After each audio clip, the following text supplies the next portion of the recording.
Very good. No, we're getting signals. And I believe the honourable member for Perth Wellington has a point of privilege. Yes.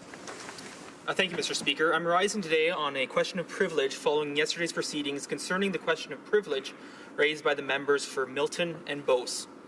As I will establish in my argument, no other government in history has treated a Speaker's finding a prima facie case of privilege in such a reckless and cavalier manner as we saw yesterday. The way the Liberals tried to cover it, with trying to have a committee self-initiate a privilege study, could lead to unintended but very dangerous consequences. As you know, the Speaker found a prima facie case of privilege on this matter. The honourable member for Milton then moved the appropriate motion. A debate ensued. After question period, the honourable member for Brossard-Saint-Lambert moved that the House do now proceed to orders of the day, and the motion was adopted. I am now asking that you, again, find a prima facie case of privilege on the basis of the evidence and submissions tendered last month, as well as the very relevant precedent of the Speaker's own ruling yesterday morning. Last evening, following the proceedings in the House, which I outlined, I gave notice to the Speaker via the table, pursuant to Standing Order 48, of my intention to rise on this question of privilege this morning when the House opened. In other words, I am raising this at the earliest opportunity. Now, Mr. Speaker, this might seem like the movie Groundhog Day. I am asking that we have a do-over of yesterday. Let me explain why, and why it is procedurally in order. Page 148 of the House of Commons Procedure and Practice, 2nd edition, makes it clear that motions to proceed to orders of the day are in order during a debate on a privilege motion. Page 149 explains the consequences of such a motion being adopted. Quote, should a motion to proceed to orders of the day be adopted, then the privilege motion is superseded and dropped from the order paper, end quote. The same point is reiterated at page 541. That is why the privilege motion is not printed on today's order paper and not under debate today, even though the House has not come to a decision one way or the other. What we got yesterday from the honourable member for Brossard-Saint-Lambert was some procedural legerdemain, a magic trick, Mr. Speaker. And she said that her colleague filed a notice of motion to initiate a study on this issue at the Procedure and House Affairs Committee. Though we are not generally supposed to trouble the chair with procedural matters in committee, I will say that a point of order was raised last evening concerning the inadmissibility of that notice of motion. In short, and for the context of this House, the concern is that it goes beyond the order of reference for the Procedure and House Affairs Committee found in Standing Order 108.3a. The Deputy Government Whip noted at committee last evening that the rule contains the words, quote, among other matters, end quote, which she believes is her good authority to proceed with her notice.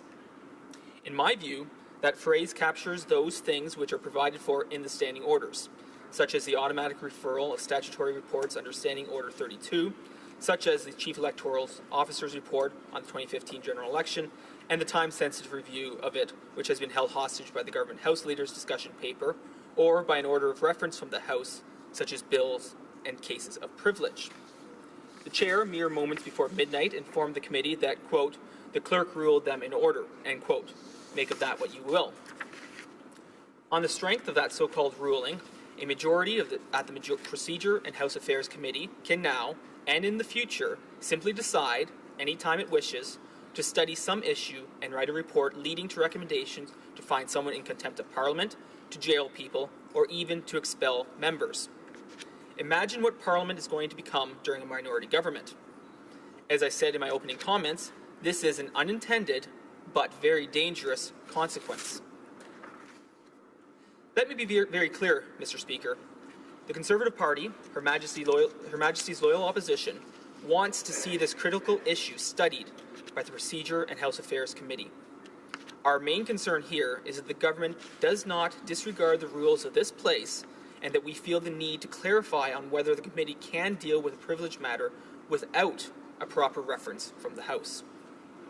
By reviving the question of privilege in the House, we take the opportunity to ensure that the Procedure and House Affairs Committee can study this important issue, this question of our rights as parliamentarians, with the full confidence of a sturdy procedural footing. Turning to an explanation of the procedural consequences of yesterday's maneuver by the government, the House did not decide for or against the merits of committee study on this question of privilege. Therefore, the so-called same question rule is not triggered.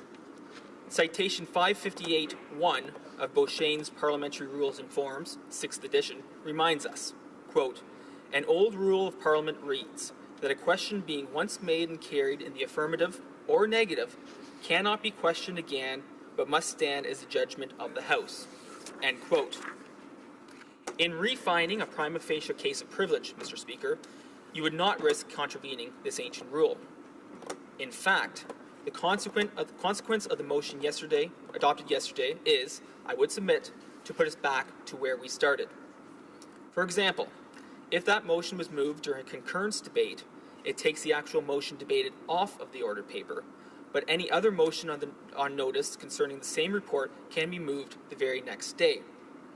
The member whose motion was flushed, so to speak, can simply refile another notice of motion and begin anew. The same goes for motions of instruction which can be moved during routine proceedings. That is to say, Mr. Speaker, one is back where one began and can reinitiate the same identical proceeding in the usual fashion appropriate to that class of motion. In the cases of concurrence and instruction motions, that of course is giving 48 hours notice by way of the notice paper. In the case of a privilege motion, I say that it is in raising a question of privilege, asking you to find a prima facie case of privilege, and moving the appropriate privilege motion. Canvassing O'Brien and Bosk for precedent privilege debates where the motion offered by the honourable member for Brossard-Saint-Lambert was carried, and Appendix 15 of the volume offers a handy table of cases between 1958 and when our currently privileged procedure was set down in 2008, shows it has never been done before, Mr. Speaker. Each prima facie case of privilege catalogued on pages 1289 to 1297 shows that every privilege motion debated was either adopted or defeated by the House of Commons. Each case of privilege since 2008, again, saw the relevant motion come to a vote with only one exception. That exception was the case of the privilege motion moved by the Honourable Minister of Fisheries and Oceans on June 18th, 2013, which happened to be the last sitting day of the session. The debate had been adjourned, as governments are much more likely to propose during privilege debates, but prorogation followed before the House sat again. Let me state clearly, never has a motion to proceed to orders of the day been before adopted during a privilege debate. This is completely unprecedented, and, I would argue, an extremely dangerous precedent that denies members of their fundamental rights to vote in this place. Why is that, Mr. Speaker? As a matter of logistics, I would say it is to avoid this Groundhog Day atmosphere I described earlier. As a matter of principle, it is the simple acknowledgement of the importance of allowing the House to take a decision on a motion concerning the privileges of this House. These privileges are guaranteed in Section 18 of the Constitution Act 1867, often referred to by its original title, the British North America Act. The law of parliamentary privilege has been held by the Supreme Court of Canada to be a body of constitutional law, a body of law on equal footing with that of the Charter. As I said, this situation is entirely unprecedented. I think the appropriate path forward lies in the analogous situation of privilege cases which get revived following prorogation. Allow me to offer the Chair two examples. On May 26, 2003, at page 6,413 of the debates, Mr. Speaker Milliken found a prima facie case of privilege initiated by Mr. Boudria, and the Procedure and House Affairs Committee was tasked with a study. Parliament was prorogued that November before the committee could report. On February 6, 2004, at page 243 of the debates, Mr. Speaker Milliken found a prima facie case of privilege raised by Mr. Breitkreis, which revived the earlier case. The Chair ruled at the time, quote, "As I indicated in the previous session, this was a bona fide question of privilege. Accordingly, in my view, the question remains a question of privilege. The committee did not completely report on the matter, which it is entitled to do. Accordingly, I give the honourable member leave to move his motion." End quote. In a second instance, one which I referenced a moment ago, on June 18, 2013, at page 18,550 of the debates, your predecessor, the Speaker's predecessor, the Honourable Member for Regina Capel, found a prima facie case of privilege raised by the Honourable Minister of Fisheries and Oceans. That case, in fact, had actually been raised by the Honourable Member for Costa Bay Central Notre Dame, the member whose motion has sparked the very debate going on at the Procedure and House Affairs Committee on the unprecedented power grab proposed by the Liberals. In any event, as I mentioned earlier, prorogation followed before debate could be concluded and a vote taken. So, on October 17th, 2013, the member in question revived the case of privilege, and at page 66 of the debates, the Honourable Member for Regina Capel said, quote, "For the same reasons given in my ruling last session, in my view, the matter remains a prima facie question of privilege, and accordingly, I now invite the Honourable Member to move his motion." End quote. These two precedent situations, Mr. Speaker, both stand for two different propositions I want you to consider. Firstly, as I mentioned in introducing them, they are analogous to the situation in which we find ourselves this morning. A prima facie case of privilege had been found, a motion had been proceeded with, and some subsequent procedural interruption came along before the privilege process could come full circle. Secondly, you will note that members who raised the second question of privilege to revive the matter were not the same members who raised the initial prima facie case of privilege. For that matter, in those cases, the second motion was moved by a member of an entirely different political party. To conclude, I do not believe that the Liberal trick yesterday was procedurally appropriate, and worse, it could create a dangerous precedent if it becomes a standing operating procedure around this place. You, Mr. Speaker, are currently seized with a couple of other questions of privilege raised by my colleague on which we eagerly await rulings. However, it becomes a natural concern to me if the Liberal government's go-to move will now be quickly to move to proceed to orders of the day, killing the privilege motions should you find prima facie cases, while they offer up a fig leaf of a procedurally suspect notice of motion at committee. This is not the way to handle the serious matters raised by the Speaker's ruling, serious matters which, as a prima facie case of privilege, warrant priority consideration over all other business of this House. In fact, it smacks of utter arrogance by the government against the Speaker, the guardian of the rights and privileges of members of this House as an institution.